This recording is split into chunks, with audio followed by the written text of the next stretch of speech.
今日大家睇153尺，今日安裝完成啦。係啦，間房嘅，係啊，開放式嘅。OK， 呢一度咧門口咧係做咗個上下櫃嘅，有背板啦，做咗啲插蘇裝喺個背板度。咁呢度咧上邊係做咗個50mm 嘅板加好啦，咁樣會好睇啲咯。呢邊啦，同埋啲玻璃櫃可以放啲裝飾物啦。下邊咧係個鞋櫃嘅，這邊咧手打開，咁入邊係活動層板嘅，呢啲自己可以調啲高低嘅，呢啲係可以自己去調㗎。咁睇下你哋嘅鞋嘅高低去調咯。呢邊係鞋櫃，都係緩衝嘅。咁呢邊咧係做咗個床嘅，呢度係床頭，咁都係上下做咗圓嘅50mm嘅板。咁呢度床頭可以放啲手機啦，可以呢度可以充電啦。嗰度係床尾，到時睇下需求有冇放個電視機啦。呢度咧係做咗個衣櫃嘅，上邊咧留翻個位可以維修嗰個冷氣呢一度啦。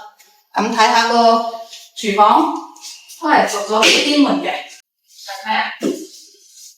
廚房呢度咧係做咗個水盆，咁其實啲黑色嘅都幾好睇嘅。咁樣啦，呢度係洗衣機位，呢度係雪櫃位。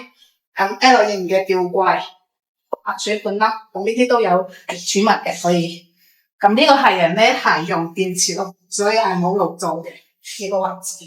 呢個廚房啦，呢度咧係個廁所，都係偏好啊，係咁樣做咗個肥櫃啦、勁櫃啦，上邊係吊櫃。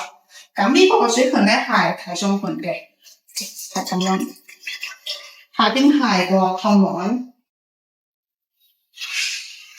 ，OK， 乾濕分開嘅呢啲，係啦，睇下個磚咧係個木紋磚，然之後啲牆咧其實都係啲油漆啦，簡單嘅，頂都係全部重新又有，就係咁咯。一至2人住嘅，你間可以睇下。今日分享就喺呢度啦。